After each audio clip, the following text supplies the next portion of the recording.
popondo dun sa mga listahang ng project na aming pinapa-aproba sa Pangulo. So, matutukoy po natin kung anong particular na savings ang panggagalingan. So pwede pong makahingi ng kopya nun? Pwede po. Ang isa pa po, may nabanggit po ito nga pala po, kay Secretary Singson, sapagkat parang nadinig ko po sa news na sinasabi yung mga naumpisahan ng DPWH projects ay matutuloy naman. At ito naman ay magandang balita, subalit gusto ko malaman saan makukuha ang pondo para dito. Ito ba'y patuloy pa rin ng pinaglaanan ng DAP na hindi pa nagagasta, ngunit patuloy nagagastusin o meron bang ibang pagkukunan po, Secretary? Good morning, Madam Senator. Yung aming dapat ituloy ay yung mga projects that have appropriations cover. No? Ibig sabihin may activity, may project dun sa aming budget. At meron ng release ng SARO sa amin. At ongoing na yung project. No? In particular, I think you might be referring to the flood control projects na 5 billion worth. This is part of the master high priority projects under the flood control master plan of Metro Manila. So yun po, lahat yun ongoing. About in terms of total aggregate accomplishment, we're at about 74% accomplishment. So yun po, hindi na ho namin makonsensyang hintuin pa. May pondo, may appropriations cover. I don't think it's being referred to as unconstitutional or bawal. So pinapatuloy po namin yon. Ang hindi namin pinapatuloy, yung mga ibang projects na wala pa hong kontrata, hindi pa naumpisahan at hindi pa covered ng notice to proceed or notice of award. Yun lang po. Magandang balita po yan sapagkat napakahalaga. At siguro kasama na rin doon, hindi ko na rin tatanungin, pero may mga flood control at mga road development or repair, yung MMDA na nakalista rin dito. Siguro, para lang mabigyan kami ng listahan saan-saan bang mga karsada yan, para kung kunyari, nagda-drive kami, matukoy man lang na, ito pala yon, nalagyan ng aspalto. Sapagkat napakahalaga po malaman ng ating mga kababayan na talagang napunta doon. At siguro kung may litrato, mas makakatulong din po. So, yun. Tapos, sa tingin ko, yun na lang po yung ating katanungan ngayon. Maraming salamat po sa pag-explika niyan.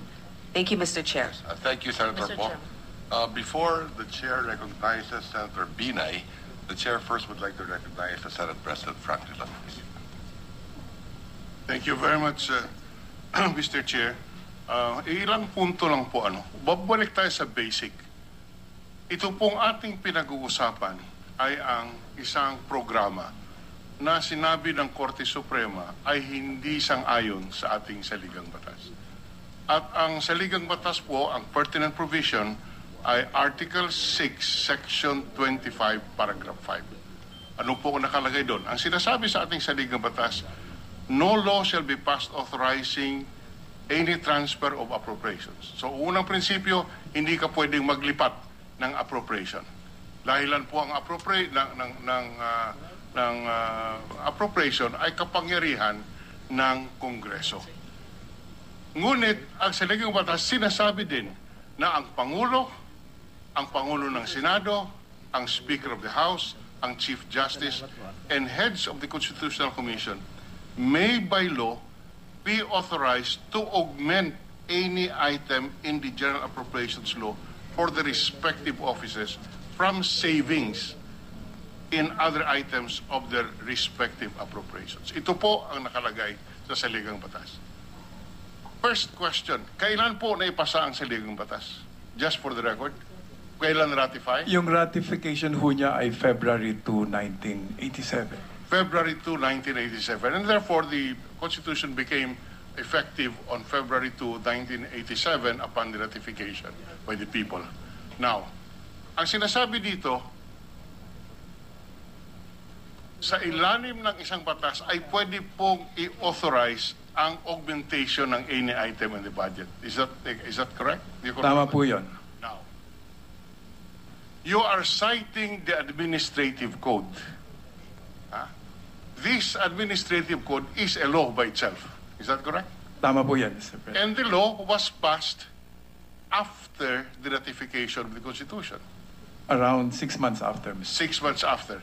Therefore, there is an authority by law for the President, the Senate President, the Speaker of the House, the Chief Justice, and the heads of the Constitutional Commission to augment items in the respective budgets.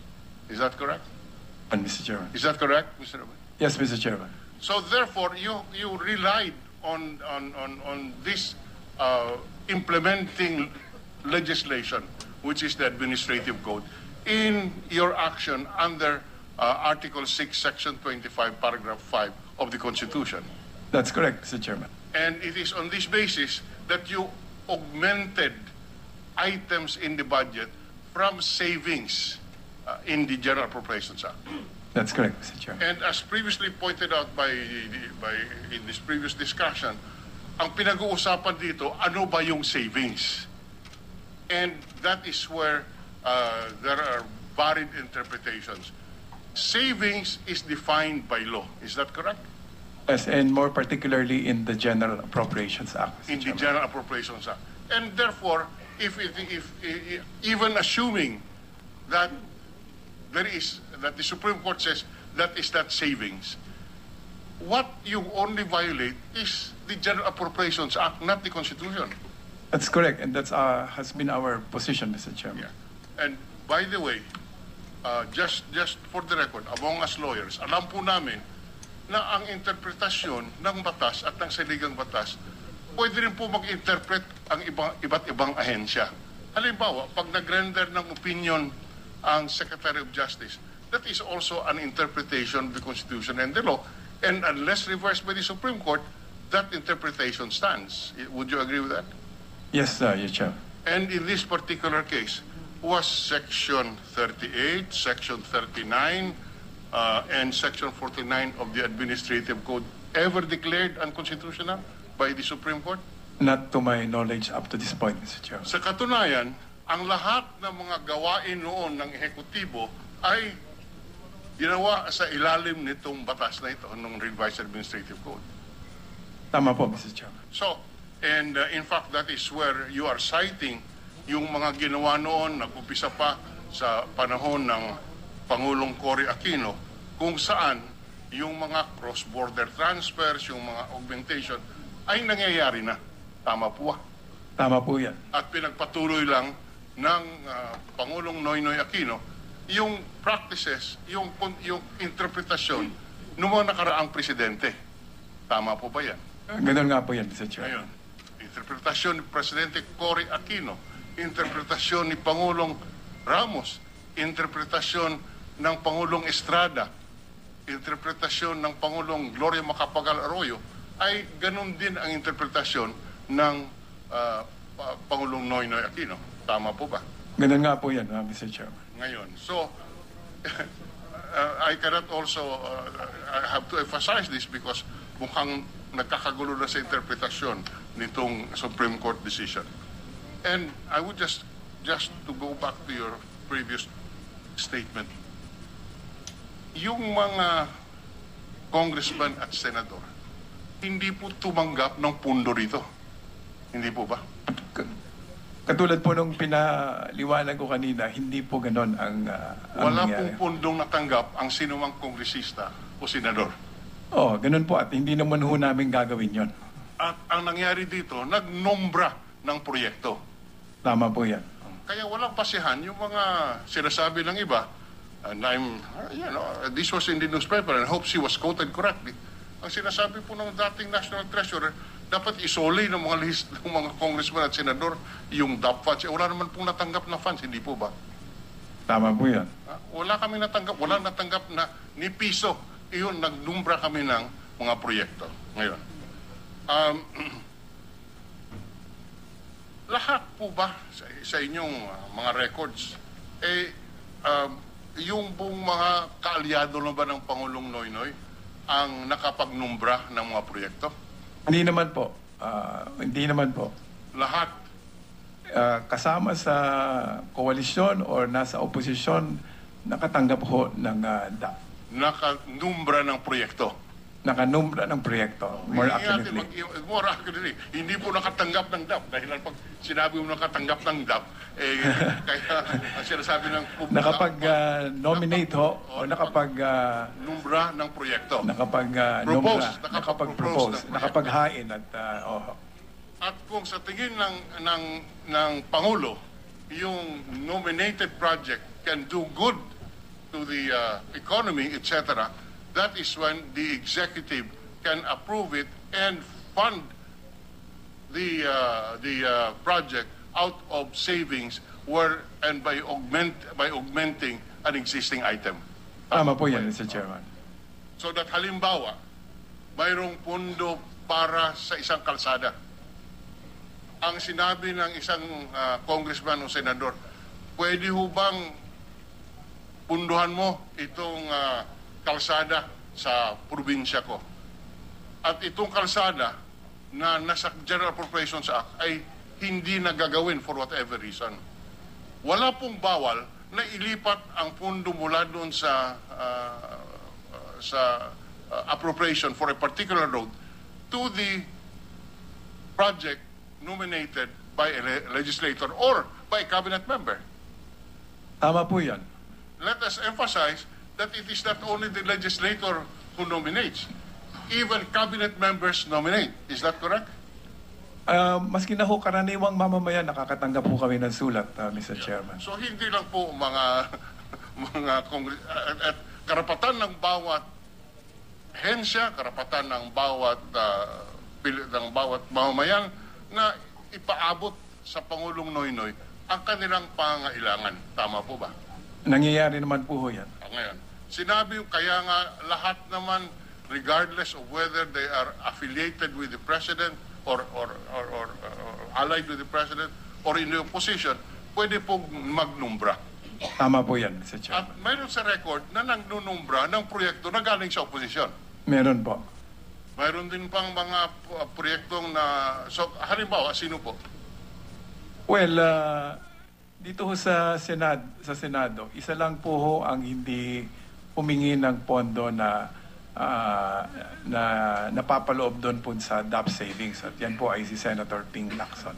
Lahat po ng mga senador ay regardless of political affiliation, nominated projects for that can be funded under this program. Tama po yan, Mr. Chairman. Now, how about in the House? Ganun din po. Maski na ho nasa minority, ay napapagbigyan din po. Okay. What, including party list? Including party list. Like who, for example? Well, katulad ho nung bayan, nakakatanggap din ho yun, Mr. Ay, yung bayan, nagnumbra din ng proyekto. Opo. Bayan. Opo. Sila ba yung bayan muna, yan ba ang party list? Sa particular ho, yung isang kinatawan nila si Congressman Nery Colmenares na kumakatawan sa bayan muna, kung di ako nagkakamali. Sa bayan muna. And nagnumbra din siya ng proyekto. Tama po yan. At itong proyektong na inumbra niya, sa tingin ng Pangulo ay karapat-dapat namang punduhan. Tama po ba yan? Tama po yan. At pinunduhan sa pamamagitan ng programang Disbursement Acceleration Program. Tama po ba yan? Tama po, Mr. Chair. Ngayon. So, it is not as if this is a program for the allies of the President because it has nothing to do with being allied with the administration or not. It has something to do with whether or not it is a valid request for funding of a particular project. Tama po yan, Mr. Chair. Now, isa sa mga lumabas sa pahayagan, at we might as well bring it out here, is that the program, the Disbursement Acceleration Program, was resorted to pay Hacienda Luisita landowners compensation. Is this correct? Hindi po tama ho yan, Mr. Chairman. How can you explain this? Ang Or maybe as the Secretary of the DAR is here. mas maganda na po kung ang ating kalihim ng DAR ang magpaliwanag dahil siya po talaga ang nakakaalam nito. With the permission of the body, can we recognize that? Secretary Hill is recognized. Sir, good morning. Magandang umaga po sa inyo. Ang DAP po ay pinairal ng pataon na 2011 at 2012. Noong panahon pong iyon, ang Korte Suprema po ay hindi pa nagpapasya ng ganap sa usapin ng Hacienda Luisita.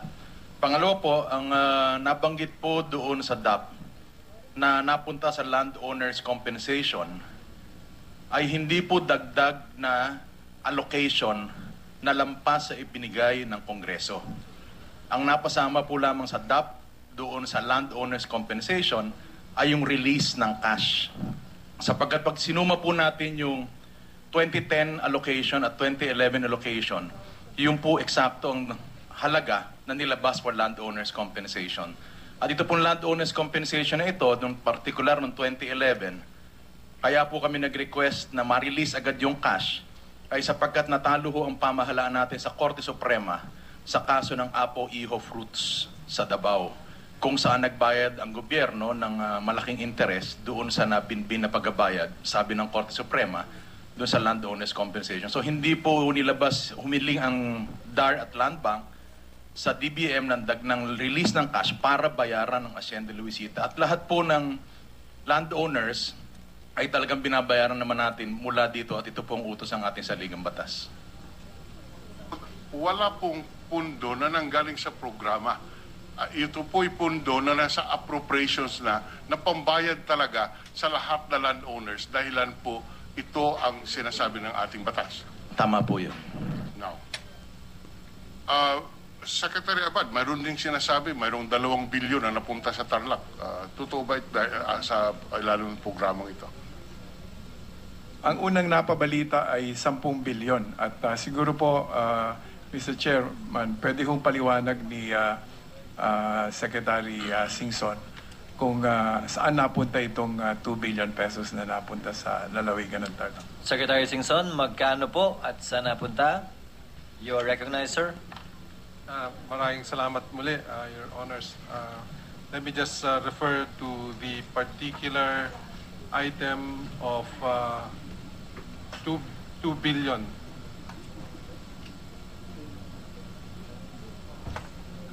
I can provide the committee the details of all the releases comprising 2 billion, but in general, out of the 2 billion, National Roads Projects 698 million, Provincial Roads 334 million, Farm to Market 482 million, Sapang Burgos Bridge 210 million, Parua River Dike Flood Control 252 million, or a total of 1.976 out of the 2 billion. Your Honor, I can provide you the details, sino yung contractor, kailan na umpisan, magkano, kailan matatapos, itong lahat na proyektong ito. It is a total of 93 projects.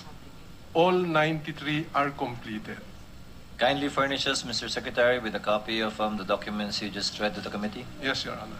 Therefore, what you're saying, Secretary Singson, is that itong mga proyektong ito na pailalim nga sa programang Disbursement Acceleration Program, ngunit ito po'y nagawa, natapos, at ngayon ay nakikinabang na ang taong bayan. That's correct, Your Honor. So, yan dahilan po ang impression na lumalabas pag DAP, binulsa na. So, ito, kaya po ating pinapaliwanag ito. Dahilan sa ito, sinasabi mo may proyekto na kompleto at pinapakinabangan ng taong bayan. At Your Honor, if I may clarify, etong mga proyektong to ay submissions from the barangay chairman, mayor, kay Congressman Cuanco, yung dating congressman dun sa distrito din ng Tarlac, kay Congressman Lapus, no? So hindi lang isa yung pinanggalingan, no? So we just put them together and we saw that they were essential, lalong-lalo na yung mga prone to flooding, no? Doon kami nag-concentrate kasi pagka tag-ulan dito talagang umaapaw yung mga ilog riyan. Alright. Now, mayroon ding item, Secretary Abad, doon sa mga sa mga lumalabas sa dyaryo, na mayroong mga items pertaining to other various local projects. Pakipaliwanag ko nga, ano ba ito? Kasama ba ang mga proyekto dito na ninumbra ng mga congressmen at senador?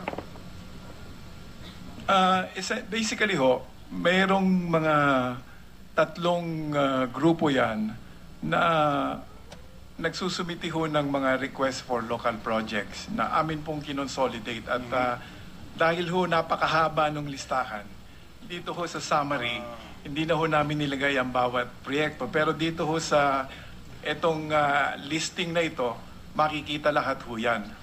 At yan po ay mga ninombra ng mga legislators, ng mga local government units, at ng mga national government agencies din.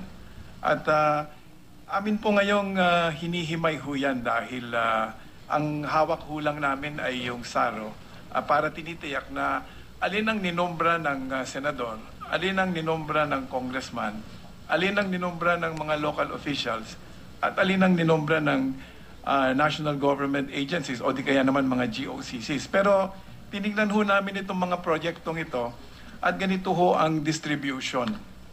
70% po ng mga projects na yan ay infrastructure.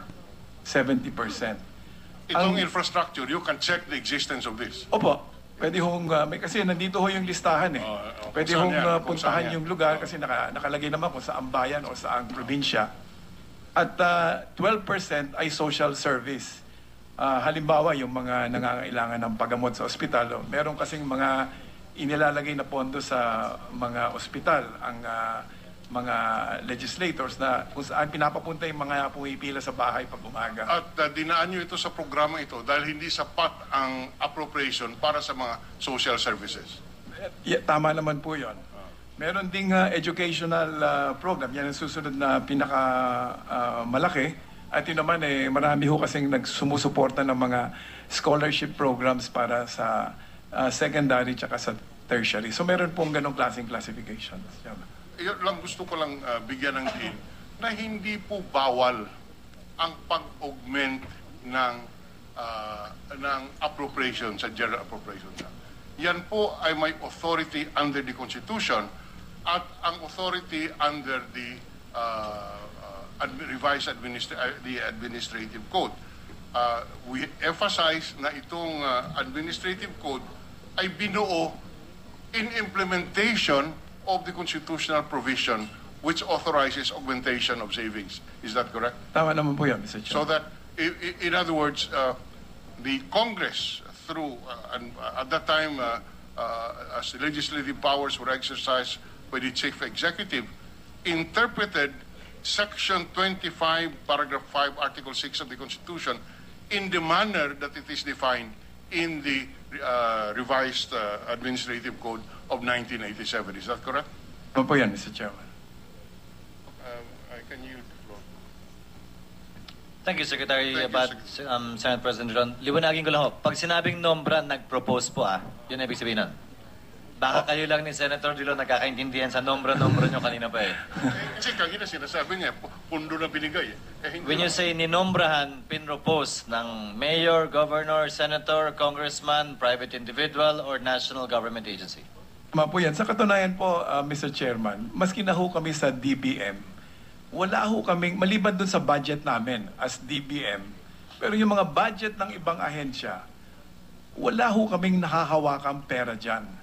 The closest that we can get to any cash is the issuance of the notice of cash availability.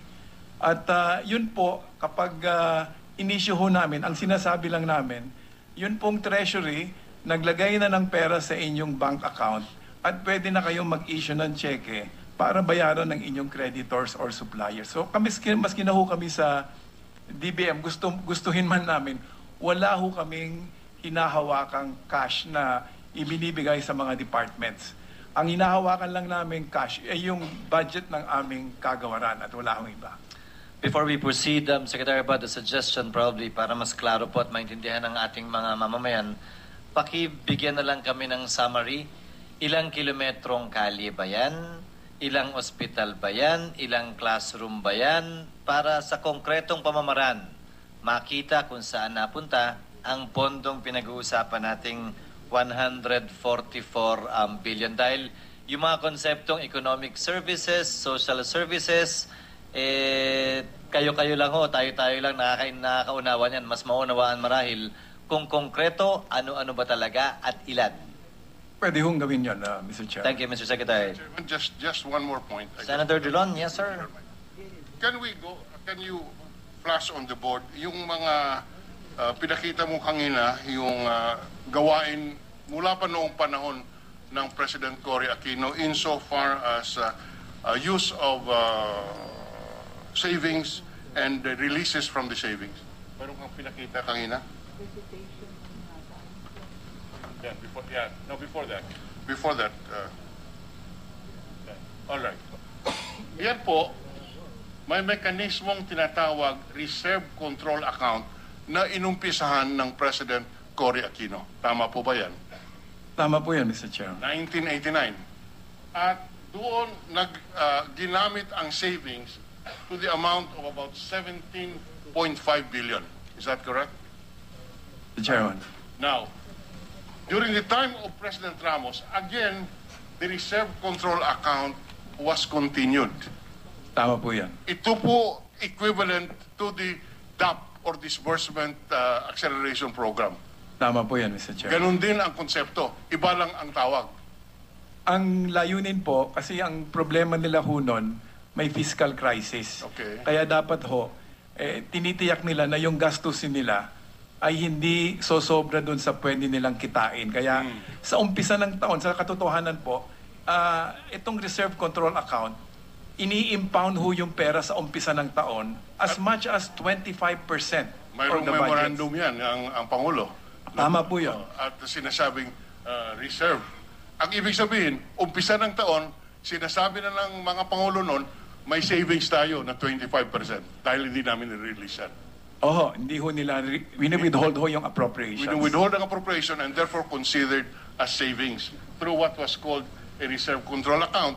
And nung panahon po ng Pangulong Ramos, ay mahigit sa 44 na billion din na savings through these forced reserves ang ginamit to augment other items. Tama po yan. At panahon ng Pangulong Estrada, ganun din po ang practice.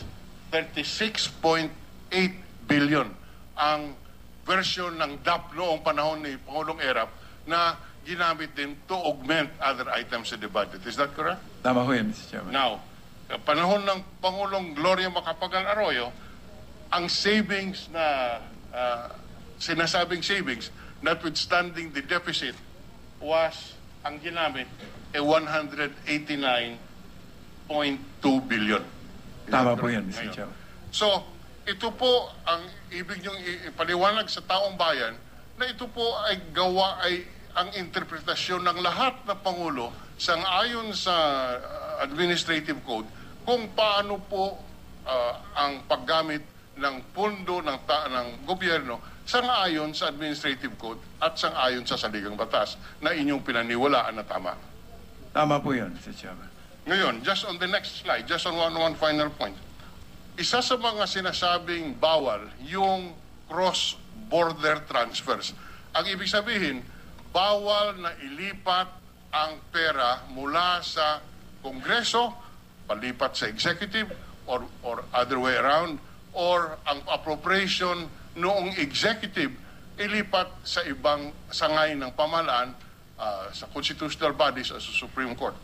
Ngayon, is this the first time that it happened, the cross-border transfers that you mentioned, the two that you transferred? Kung titingnan po natin yung slide, hindi po. As early as 1992 ay nangyayari na ho ito, Mr. Chairman. Yung nakalagay na CFAG, ano pong ibig sabihin yan?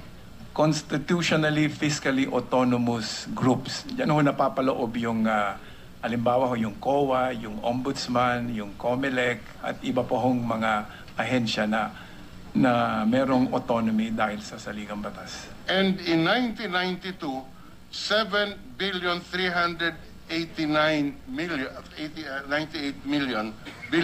million ang inilipat mula sa executive branch to the various constitutional offices. Tama po yan, Mr. Chair. So there were cross borders even at the time. Tama naman ho yan. 1996, ganun din. Mayroong mga savings na inilipat from the executive to Congress and to the Ombudsman.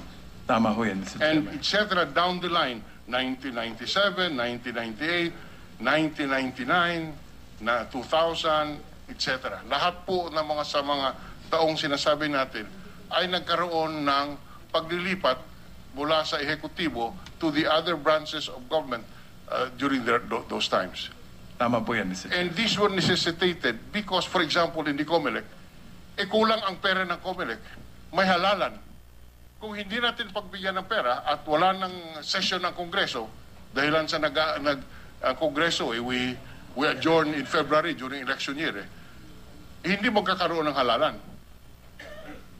Yan ho nga po ang panawagan noon ni Chairman Brillantes nung kami hindi agad tumugon sa pangangailangan niya. Sabi niya, hindi lang posibleng baka bumalik tayo sa manual election, baka mangyari pa na wala tayong halalan. Ganun ho ang kanyang panawagan ng mga panahong ito. So, just for, thank you very much, Mr. Chairman. Thank you, Senator Dillon. With the indulgence of Senator Binay, I think Senator Legarda has an interjection on this point of cross-border. Salamat po, Mr. Chairman, at salamat kay Senator Binay for giving way dahil konektado pong aking katanungan kay Senate President tungkol po sa cross-border para ito po ay lubos na maintindihan naming lahat at ng publiko rin po. Sa mga nakita ko po sa inyong matrix dyan ay nakalagay po ay releases from savings sa mga nakarang administrasyon mula po noong 1986. Gusto ko po malaman mula kay Secretary Abad, yung releases from savings na hindi po nila pinapangalanganan ay yung tinatawag na DAP ay yun ba ho ay halos pareho o pareho na rin ng releases from savings kaya lang binigyan ng pangalan ng programa pero sa buod yun at yun na rin po yun. Oh, parang kumbaga kung meron silang brand, yun ho yung DAP at RCA. Pero kung anong generics nila ay yung savings. Okay. So ang generic po ng DAP ay Savings. Oh. savings. Opo. Kaya lang nagbigay po kayo ng pangalan kaya natawag pong DAP. Tama po yan. Accurate ba hong sabihin na sa pinakita nga po yung matrix ay ito po ay customary, ay ginagawa po ng lahat ng administrasyon mula po ng 1986. Ang sabi ho namin sa Korte Suprema na mukhang pareho yung aming interpretasyon sa saligang batas at saka sa batas at pwede namang ma-interpret yung saligang batas consistent also with the administrative code. So pwedeng i-reconcile. At ito pong mga pinagkukuhanan ng pondo para po i-augment yung mga deficient po na items ay galing naman po sa savings at meron pong mga item na ganoon. Ito po ang pinagbabawal yata ay yung galing sa appropriation? Ang pagkakaiba ho namin nung mga nauna, sila po basta they impound at the start of the year. Oho. Kung ilang porsyento, minsan 25%, minsan 10%. Dito po sa DAP, pinagbibigyan namin yung mga ahensya na magamit nila yung pera. At kung sa kalagitnaan ng taon, ay nakita namin na hindi nila kayang ma-obligate. At ibig sabihin nun, madidelay yung implementation ng project, tsaka namin kinukuha yung either yung unobligated allotment o kaya naman unreleased appropriation para ideklarang savings. Pero sa amin po, kukunin para gamitin sa iba. Dito ho sa mga maraming instances na nangyari noong nakaraan, impounded talaga yung pera. Hindi ginagamit. Kasi nga, merong problema sa fiscal deficit. Kaya nga po, kung ihahambing nyo yung DAP sa iba, meron ding mahalagang pagkakaiba. Kasi pag binawasan mo yung pera, yung isang ahensya, maapektuhan yung operasyon niya. Halimbawa ho, binawasan mo ng 25%. Malaki hong bawas yan doon sa pangangailangan ng ahensya. Kami po, ang hinahanap natin, kung hindi mo naman gagamitin, ibigay mo na yung perang yon dun sa makakagamit sa kanya. Kaya tinawag po nating disbursement acceleration. Hindi ho tayo nag-i-impound.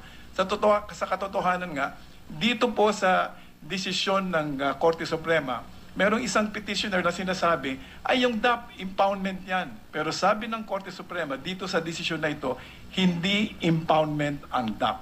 In fact, it is disbursement acceleration. Salamat po.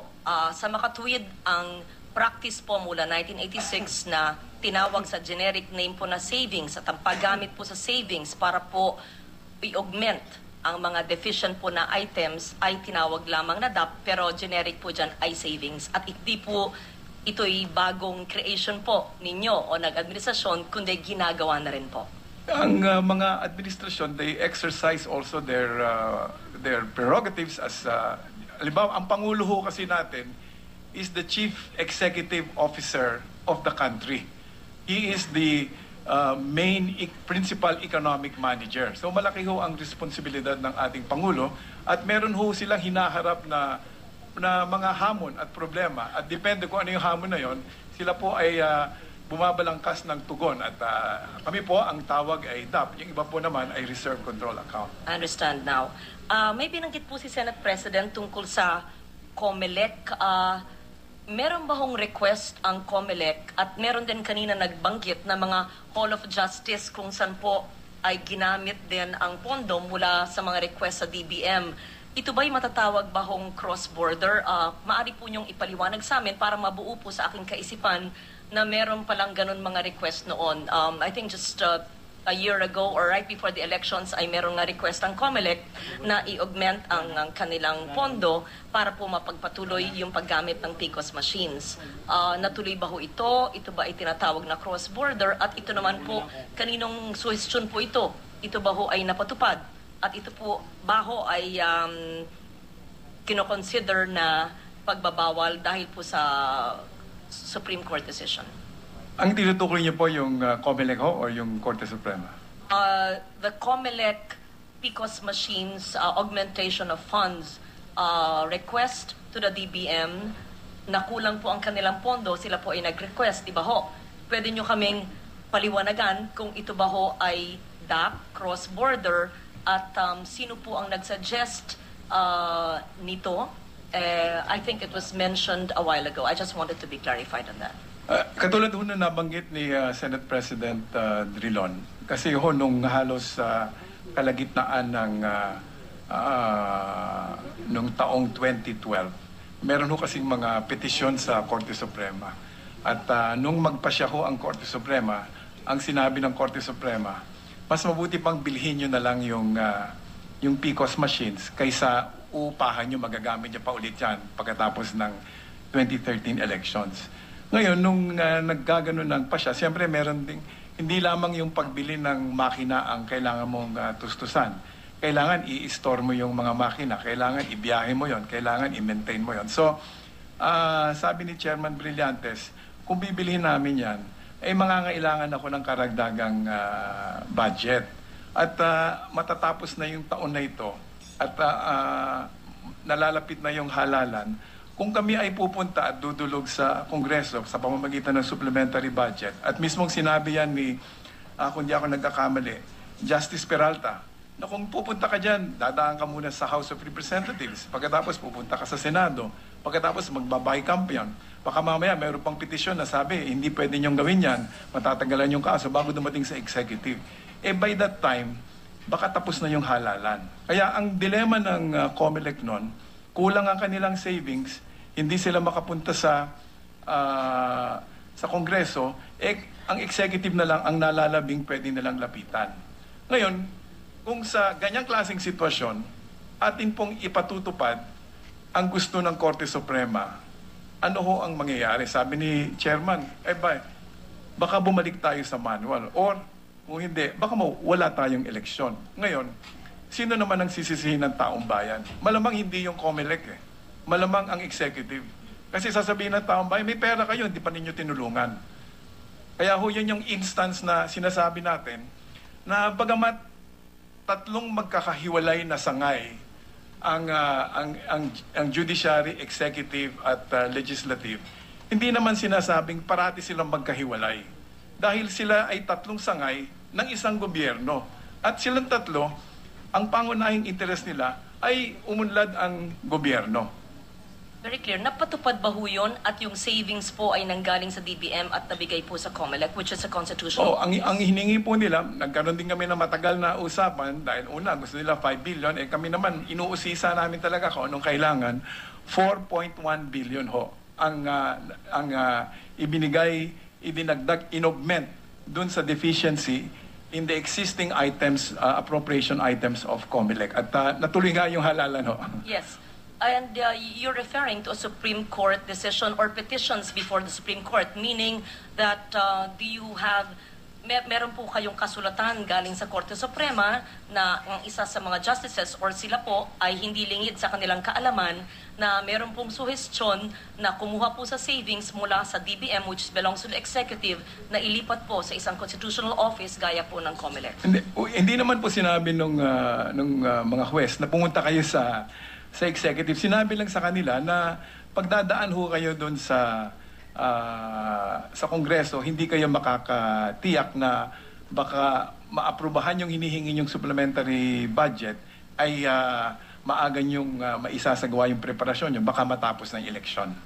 Mungkahi lang na baka ganun na mangyari pero hindi naman sinasabing mangyayari at hindi naman nila sinabi na pumunta sa amin. Pero dahil nga wala na silang ibang pupuntahan, sa executive ho talaga dumulog. Taking the time of Senator Binay. Thank you, Secretary Abad. Thank you, Senator Legarda. Senator Binay, you are recognized, ma'am. Thank But you. before you proceed, can this be a working lunch, Secretary Abad? Wag na ho tayo mag-suspend during lunch. It's 12:11. Okay lang, Secretary Abad? Yes, Chairman. Sumubo na lang ho kayo ng French fries dyan. Pagpatuloy na lang ho natin yung hearing. Senator Binay, please. Mr. Chair, for clarification, nag-oath na ho ba yung mga resource persons natin? No, because this is not an inquiry similar to the inquiries being made by the Blue Ribbon Committee wherein they're investigating misfeasance, malfeasance, or nonfeasance. This is by virtue of a resolution filed by Senator Ejercito to find out about DAP and what we can do to remedy and solve the gap. But if you will so request, At yan nga po ang pagpapatuloy ng pagdinig ng Senate Finance Committee tungkol sa Disbursement Acceleration Program kung saan imbitado nga si Secretary Butch Abad. At isa sa mga napag-usapan nila, Oscar, no, ay kung paano nila nagamit yung Disbursement Acceleration Program. Dahil isa ito sa mga hinihiling rin ng mga senador na makita kung paano ito ginamit. At paulit-ulit nga na binanggit ni Senator Dillon at ni Secretary Abad na hindi pondo yung natanggap ng mga mambabatas, particularly mga senador at mga congressmen, kundi numbra. Kumbaga, nag-nominate sila ng project na pinondohan na galing sa GAP. At ilang beses rin nilang sinabi sa pagpapatuloy ng investigasyon ngayong umaga o ng pagdinig ngayong umaga na paulit-ulit actually na sinabi ni Secretary Butch Abad na this was done with the purest of intentions at talagang yung principle of good faith daw ay ginamit nila dito nang sila ay nag-umpisa ng Disbursement Acceleration Program at gaya ng sinabi rin niya, Oscar, no, hindi ito bago sa isang administrasyon, nagamit na raw noon. Simula pa noon. Oo, pero ang sinasabi nila, iba ang tawag dito. Tama. Huwag po kayong bibitiw, magpapatuloy ang mga may init na balita sa pagbabalik ng Balitang Hali.